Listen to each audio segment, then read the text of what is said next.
This is NR2003 Predicts. Using constantly updating ratings, we determine where Monster Energy NASCAR Cup Series drivers will place at any given track any given week. Standard disclaimer, this video is for entertainment purposes only, using the process of automated intelligence, and should not be used in the process of gambling. So here's how it works. We update drivers' ratings week by week as we go throughout the Monster Energy NASCAR Cup Series schedule. We run a 100% simulation with normal tire wear and fuel consumption. Qualifying results match what the drivers actually ran in real life. Because qualifying data can't be arranged at the same time as forcing cautions, stages will not be enforced throughout these races. And weather used reflects the real-time data based on the actual start time of the race.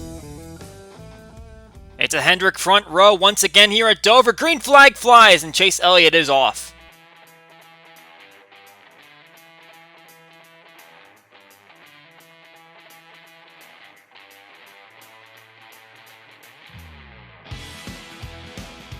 Chase Elliott the fastest through the first turn as clouds overhanging in the area. We've had some pretty poor weather over the past couple days and nothing that's been able to cancel any of our action on the racetrack, but definitely has caused a little bit of delays. Elliott going to lead the first lap, but also on the first lap we've got some trouble. Ryan Preece and Darrell Wallace Jr. making contact on the front stretch, and they're going to go right back up the racetrack and collect several other cars in the back of the field. Some pretty significant damage to the 43 car. Preece's teammate Chris Buescher going to slam right into the 43. Corey LaJoie also involved, as well as Quinn Houff in the 77. So that'll bring out our first caution. Kyle Larson is going to be out in front after this caution because he stayed out, and so did a few other drivers, and the rest of the field came down for a pit stop. Chase Elliott being one of those guys. He's now back in 8th place. He went ahead and got another fresh set of tires. Now he's got drivers like Ross Chastain and Ty Dillon in front of him. A couple of guys that are trying to take advantage of a little bit of track position early on. We saw a couple drivers complain about how fast they were going through the corners. As we see now, Eric Jones and Ricky Stenhouse Jr. having some problems. They have to make some unexpected pit stops right off the green flag, so they are going to be down a couple of laps. But we saw some drivers mention this weekend that corner speeds are not going to make for some good racing. We're going to see if that's the case. Kyle Larson, though, he has pulled out to an extensive lead over Eric Almirola. And for a driver that's been struggling so far this season, it's got to feel good coming to a track where you have a solid amount of success. No wins here at Dover, but 4 top 5s in 10 starts. Definitely could get him back on track today if he could get that victory. Jimmie Johnson, he is one of the masters here at Dover. 11 wins over the course of his Cup career, and now he's trying to see if he can add on to it. Doesn't seem like he's had the most speed as of late, but he is in the top 10, trying to see if he can make it happen. Daniel Suarez, he is another fast driver here at Dover. He is the second fastest among active drivers.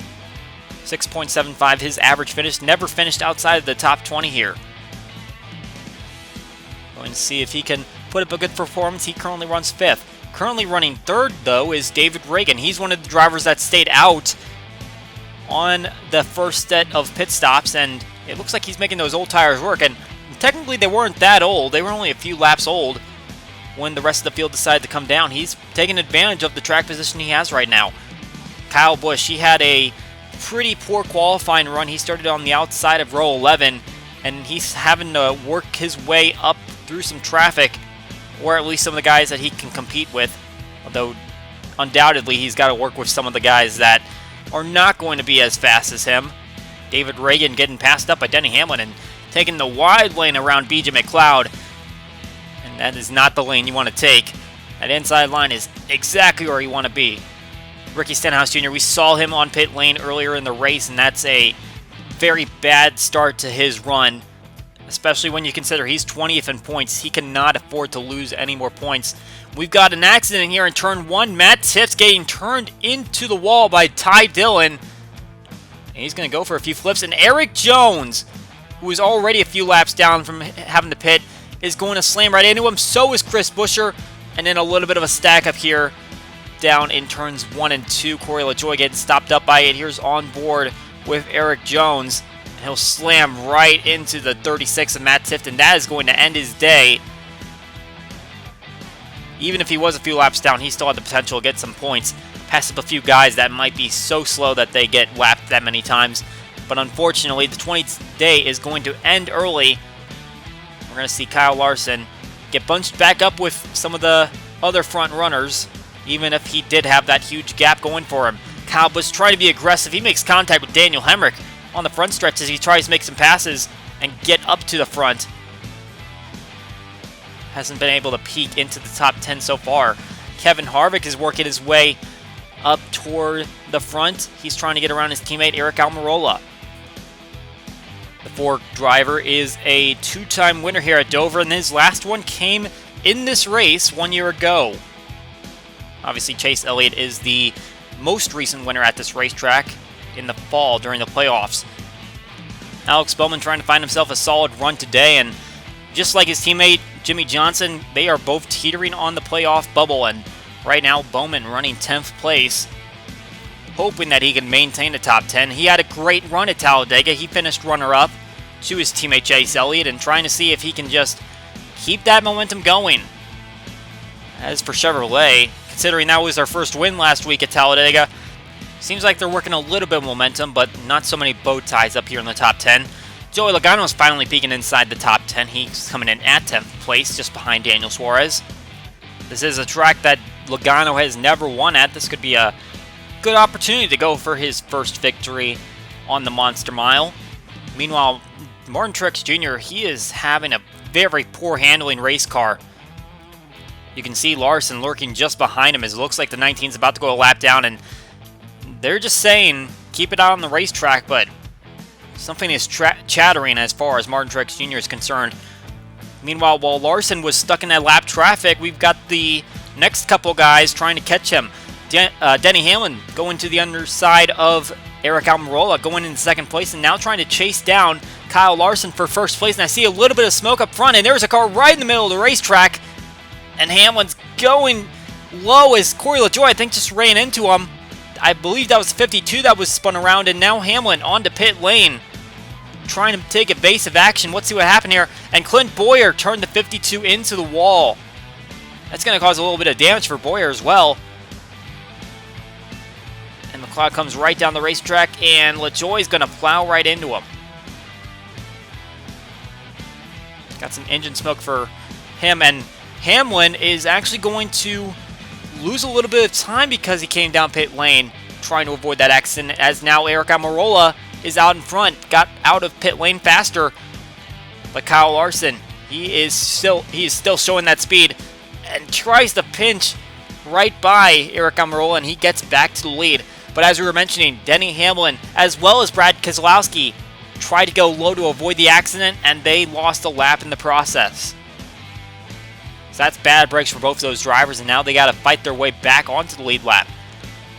Jimmy Johnson, he is putting up a very good performance now. He's moved all the way up into now fourth place as they cross the line, and going to get passed up one or two more spots. And now taking advantage of the lapped car, Eric Almirola is going to try to get around Larson once again. I believe Chastain actually might be trying to stay on the lead lap based on how they were running at the caution flag. Meanwhile, David Reagan has finally slipped outside of the top 10 after he had a solid run going in the first 100 laps of the race. But now he's been passed up by guys like Kurt Busch and Ryan Newman. Looking on board, Austin Dillon trying to chase down Joey Logano. As of right now, it's still a Larson-Almirola battle up front, but still some battles here, trying to get some points. Kurt Busch here in the 8th position. We give so much attention to Kyle Larson, how much he's struggling and possibly might miss the playoffs unless he can grab a win here today. But Kurt Busch has just been a consistent force for Chip Ganassi Racing after coming on this season. And this is just another one of those great runs for him as he tries to put together another top 10 performance. And here's Keselowski. He is out in front of Suarez. One lap down, trying to fight to get himself his lap back, and possibly pass up some guys that might have already been lapped as well. Gain those positions, gain those points. Back on board, the 3 of Austin Dillon. Dover, one of the tracks that he does not have a top 5 at. Right now he's pacing pretty well, but still 3/4 of the race left to go. We'll have to see how he performs before we can pin one of those honors on him. Looking at William Byron, who started on the outside pole in this race, and he is outside the top 10 now.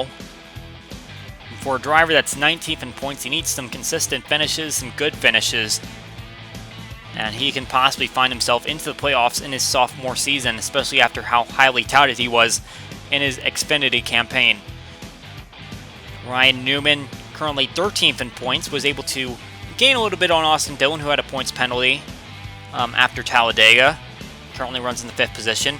Clint Boyer is going to see the 42 go by him, and obviously the 14 was involved in that accident with BJ McLeod. I'm sure that's affecting his car a little bit. So he's trying to limp it around and just get as many points as he can on this race. Ryan Preece is another driver that's been caught up in trouble today. Hood's off, car is all bent up, but still trying to run, and he ran so great at Talladega, earning the top 5 run. Meanwhile, Daniel Hemrick, he was also in the top 5 at Talladega, but he is having an okay day. Nothing too flashy, as that's kind of been the way his season's been so far. In his first time in a Cup car at Dover. On board Harvick now, and I gotta say, it's kind of surprising to see the 4 car going the opposite direction. He was in the top 5 not too long ago, and now he's just barely teetering on the top 10 run. Looking at Kurt Busch up ahead, his former teammate. We're going to see Matt Benedetto come down, and I think this is a little bit early, but not too early in terms of scheduled pit stops. You could see his door was caved in, so definitely some damage that need to be repaired. And Kyle Busch is going to go a lap down to Kyle Larson now, as the Toyotas are just having a problem right now. Joe Gibbs Racing, you expect them to run pretty well here today, but right now it's just not working out. And you've also got Eric Almirola. He's getting teamed up on by both Ryan Newman and Joey Logano, as they're going to fight their way into those next couple positions. Kyle Larson going to come down for his pit stop now. But in the midst of these pit stops, we had a couple of problems. Michael McDowell is going to plow into the back of Ryan Newman, who plows in the back of Kyle Busch as they try to avoid Reed Sorensen. Look at Truex Jr., Boyer, Logano coming in with a ton of speed, trying to keep that momentum and gain a little bit on these guys that made a mistake. And meanwhile, Ty Dillon coming off pit lane is going to get turned by his brother. Heavy contact into turn 3 and 4. And Ty Dillon's car is fatally destroyed. Smoke coming out of the engine compartment. Austin was able to get away, and he's going to continue to run as Joey Logano now leads the race. You can see the hood off that 3 car. Already had that points penalty, as we mentioned. Kyle Larson was not going to be the leader off of those pit stops, as he came down maybe a little bit earlier than the rest of the field did. But he's working his way back up. He is up to 2nd place now. Ryan Newman is at the tail end of the lead lap with his now damaged up race car. You can see the back end all smashed in. But he can still run with it as of right now. Trying to see what he can do in terms of just keeping it on the racetrack, keeping it on the lead lap. He's got a great run going from a top 10 at the moment. And Joey Logano has pulled away from this field, while his teammate Ryan Blaney is just cracking into the top 10. Penske having an up and down day in this race based on the driver you look at, whether it's Logano, Blaney here, or Keselowski, who went a lap down. Eric Almirola is going to work his way to the bottom side of Kyle Larson as they deal with lap traffic, including Hamlin and Blaney, who are competing for position with each other.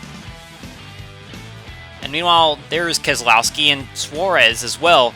He is staying on the lead lap, trying to get away from Logano. You can see it there in the background.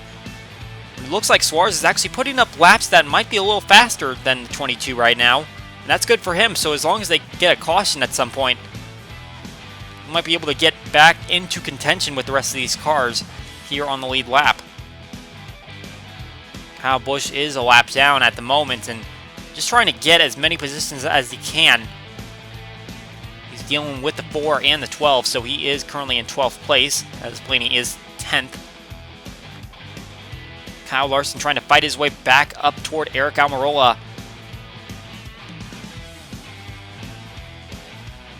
Those two were fighting for the lead a while ago, but Logano turns out that he had a pretty fast race car as well, as he's pulled away from both of those guys in this next stint after the caution flag. Logano dealing with some lap traffic of his own. There's Dylan with his damaged race car. He's going to have to fall a lap down, and Boyer is still struggling as well. Coming back to this racetrack brings a little bit of painful memories for Eric Almirola, who had a chance at a victory here in the fall and kind of let it slip away, got involved in an accident. Could he get some redemption? Well, he's going to have to fight his way back up toward the front, and they're starting to cut into that lead. Paul Menard is having a kind of mediocre day. I believe he's running within the top 15 possibly, but just trying to see what he can do to gain some points, as he is also on the playoff bubble. Brad Keselowski coming down a little bit early on the field, but there's problems. Alex Bowman hits the wall, Paul Menard hits him, and comes back across the racetrack into Martin Truex Jr. And that is going to get the 21 car smoking, but that is not the end of the accident. Coming into turn 3, Martin Truex Jr. basically stalled. Suarez and Benedetto going to plow right into him, and that is going to end like 5 guys' days right there. Menard, Truex Jr., Suarez, Benedetto, and possibly one more. They are all done for the day, and that is a few competitors that had potential for a good run today, or at least one that would give them points, and they are not going to have it.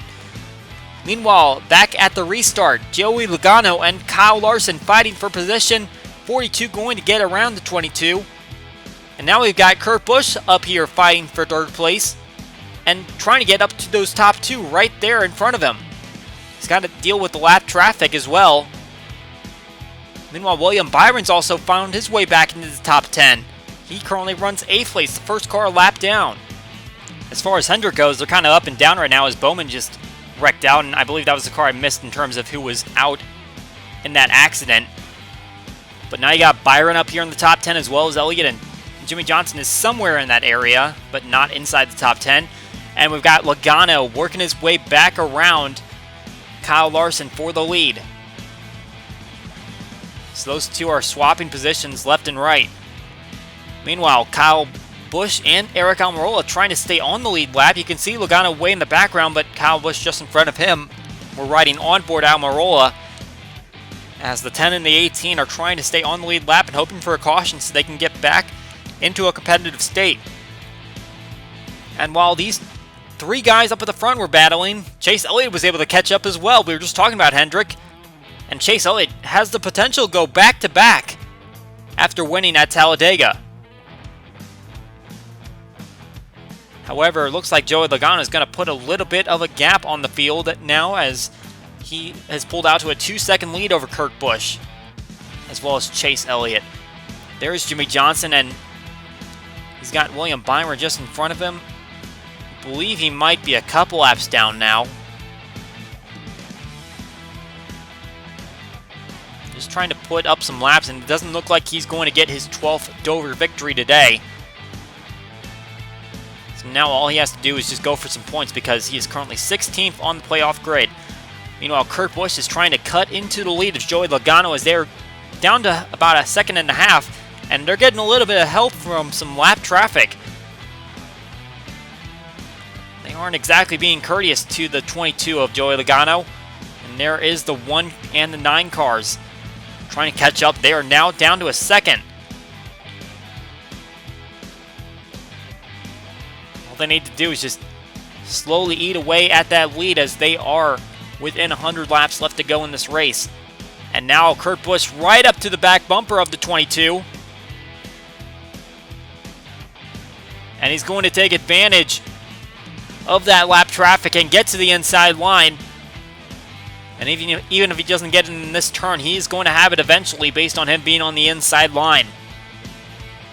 Either way, the 1 car will lead this lap, and he is headed to the front. And Chase Elliott now going to try to see if he can take advantage, as there is a lapped car between Busch and Logano. that is Hemrick.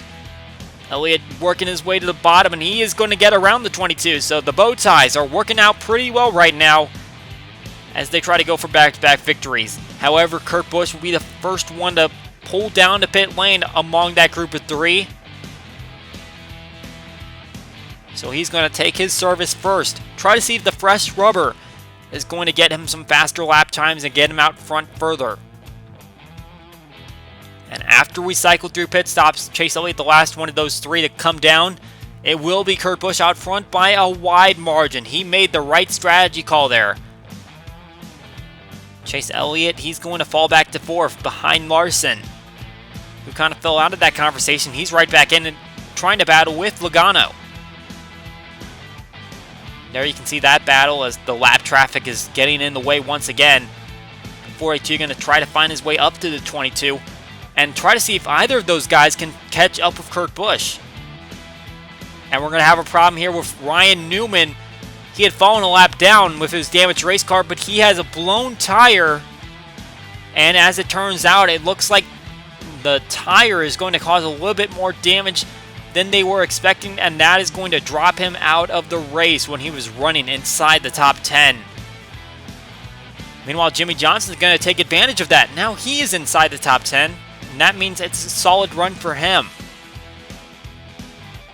Kyle Busch is also taking a little bit of advantage. He's passed up Eric Almirola, and he is now into 5th place. After having a poor starting spot on the grid today, haven't talked about him a ton.